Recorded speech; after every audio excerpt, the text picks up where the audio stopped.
भाग्यशाली स्टूडियो जटुआ वैशाली।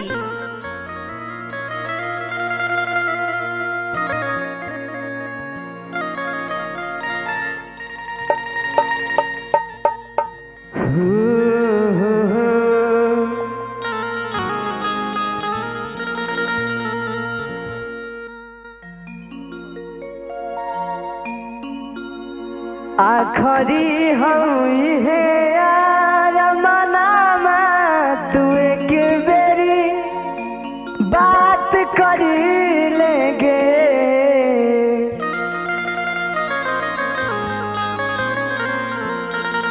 कि आखरी हुई है यार मनामा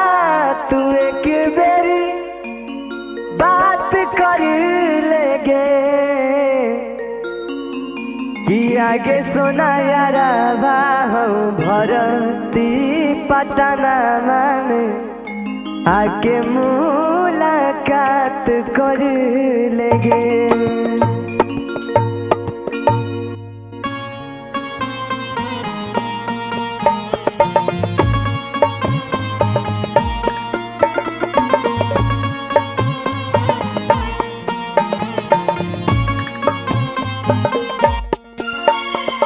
आखरी हुई है यार मनामा तू एक बेरी बात कर लेंगे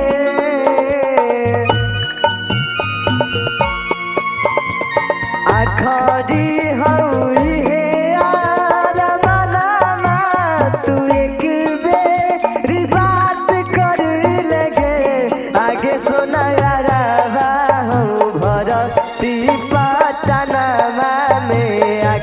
मुलाकात कर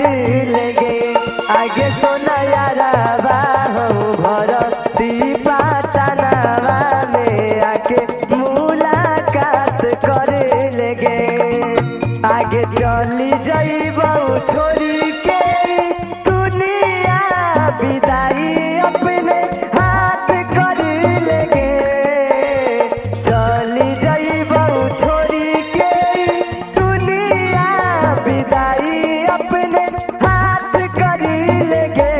आगे सोना यारा भरती पटना में आके मुलाकात कर लेंगे आगे सोना यारा भरती पटना में आके मुलाकात कर लेंगे।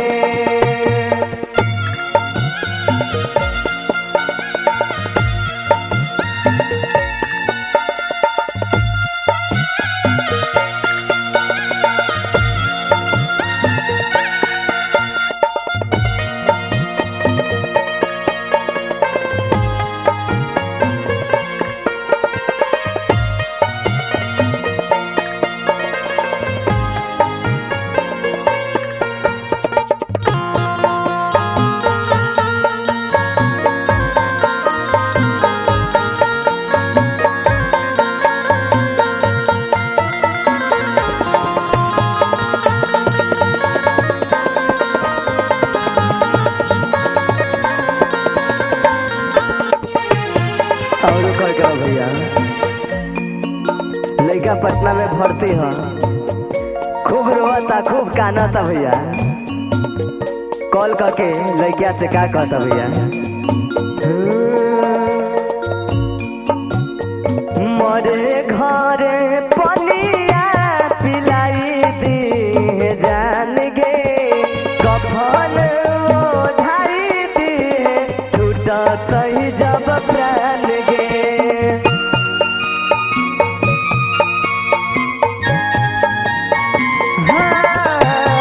मरे घरे पनिया पिलाई दी जान गे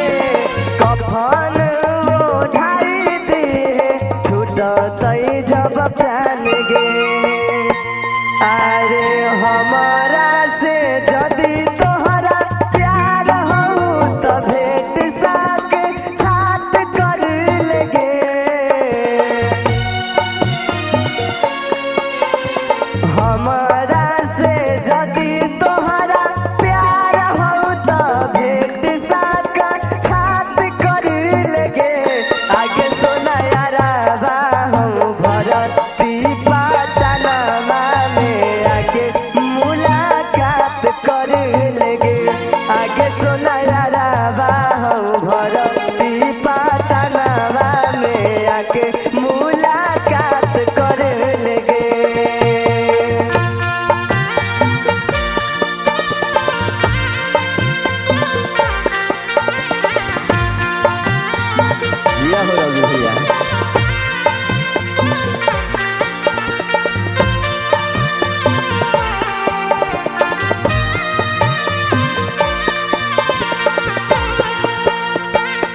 आखरी हई है यार मनावा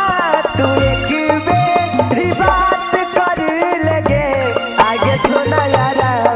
हम भरती पटनावा में आके मुलाकात कर लगे आगे सुना यारा हम भरती पटनावा में आके मुलाकात कर लगे कि आगे सुना यारा हम भरती पटनावा में आके मुलाकात कर लगे आगे सुना दिसे कहूँ भरती पटनावा में आके मुलाकात कर लगे। भाग्यशाली स्टूडियो जटुआ वैशाली।